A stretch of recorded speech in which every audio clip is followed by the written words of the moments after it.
Kali ini aku akan cerita tentang 10 perbedaan Taman Ismail Marzuki sebelum dan setelah direvitalisasi. Dan tentu saja wajah barunya. Check it out ya guys, jangan lupa pencet tombol subscribe dan notifnya.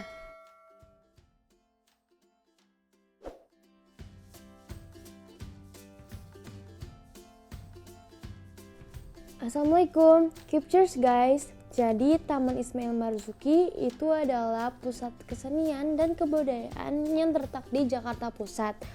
Lumayan bisa dijadikan destinasi hangout karena ada edukasi, seni dan budayanya. Sebelum kita cek 10 perbedaan before and after direvitalisasi, aku mau cerita sedikit tentang sejarahnya dulu nih guys. Kira-kira 150 tahun ke belakang, kawasan Taman Ismail Marzuki itu merupakan bagian dari rumahnya atau halaman depan rumahnya Raden Saleh, yaitu salah satu pahlawan bangsa ya guys. Kalian tahu kan film Mencuri Raden Saleh yang seru banget itu? Lukisan yang ada di film itu berjudul Penangkapan Pangeran Diponegoro adalah salah satu karyanya ya guys. Oke, back to theme atau Taman Ismail Marzuki. Tapi sebelum jadi tim, kawasan ini juga pernah menjadi lokasi wisata kebun binatang di Jakarta dan dipindahkan ke Ragunan, Jakarta Selatan sekitar tahun 1900-an. Sampai Gubernur Ali Sadikin membuat pertama kali dan meresmikan di tanggal 10 November 1968. Nah, nama Ismail Marzuki dipilih atas penghargaan seniman asal Jakarta atau Betawi yang sudah menciptakan lebih dari 200-an lagu. Dan banyak lagu-lagunya yang sekarang menjadi lagu nasional seperti Halo-Halo Bandung, Berkibarlah Benderaku, Nyur Melambai, dan banyak lagi. Sekarang masuk ke intinya, apa perbedaan Taman Ismail Marzuki sebelum dan setelah direvitalisasi? 1. Patung Taman Ismail Marzuki. Sebelumnya patung Ismail Marzuki hanya setengah badan saja, berada di bagian depan setelah pintu masuk. Sedangkan setelah revitalisasi Ismail Marzuki digambarkan utuh dengan tambahan informasi di batu granit dan ada scan barcode-nya loh yang letaknya ada di samping tangga pintu masuk Perpustakaan Jakarta. 2. Pintu masuk. Dulu untuk perjalanan kaki masuknya lewat tengah melalui gapura dan untuk kendaraan roda 2 dan 4 ada di sebelah kiri dan pintu keluarnya ada di sebelah kanan bagian depan tim. Tapi setelah revitalisasi untuk perjalanan kaki ada di sebelah kiri dengan akses langsung ke Perpustakaan Jakarta melalui tangga depan dan untuk kendaraan melalui bagian kanannya.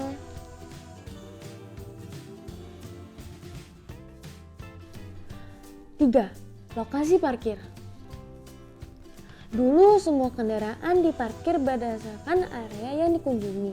Jadi kalau ke planetarium di depannya ada parkir, mau nonton di depannya juga ada parkir.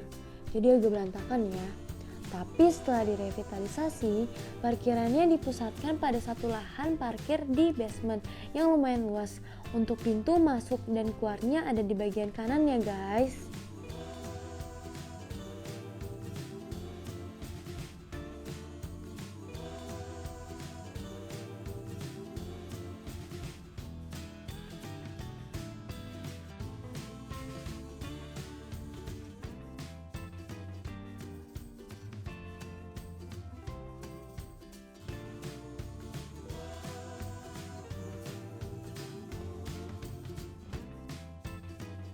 4. Gedung Perpustakaan Jakarta. Gedung ini merupakan gedung baru yang ada di tim dan sekarang jadi bagian jagoan dari tim karena memang tempatnya bagus, nyaman, dan semua fasilitas ada untuk baca, bermain, bahkan sampai mau bikin podcast saja bisa. Nextnya aku akan cerita khusus untuk Perpustakaan Jakarta yang baru dan viral ini ya guys. 5. Wisma Seni. Nah, sebelumnya revitalisasi di tim juga tidak ada nih guys. Wisma Seni ini disebut juga Gedung Panjang. Di dalam Wisma Seni ini nantinya akan dipakai untuk para seniman menginap ketika perform di sini. Tapi ada sebagian juga Wisma Seni ini yang bisa disewa oleh masyarakat umum.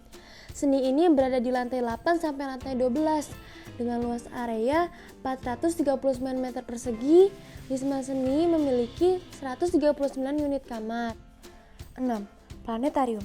Sebelum revitalisasi, planetarium juga sempat lebih dulu dipugar beberapa kali.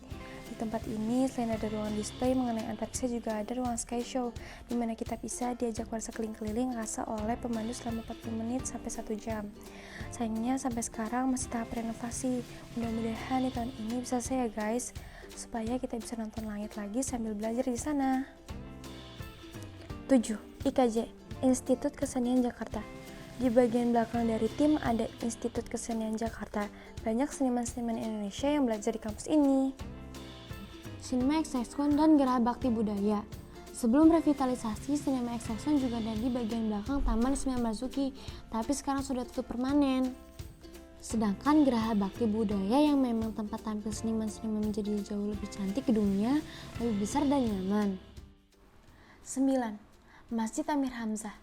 Setelah revitalisasi, masjid ini menjadi sangat baik dengan lantai yang beralaskan kayu dan dipasang AC yang membuat orang-orang yang berkunjung juga bisa menyempatkan diri untuk beribadah secara nyaman. Mantap kan?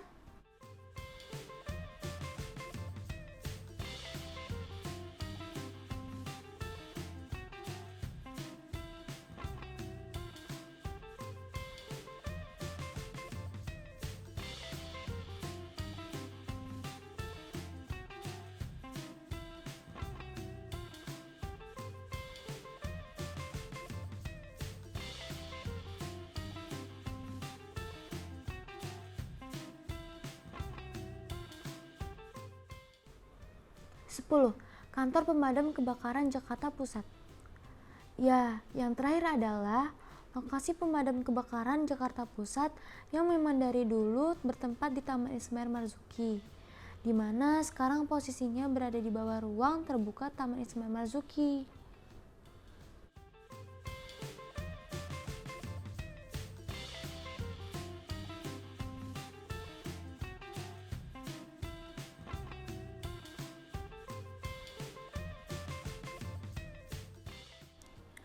Oke, itu tadi adalah 10 perbedaan Taman Ismail Marzuki sebelum dan setelah revitalisasi. Terima kasih sudah menonton.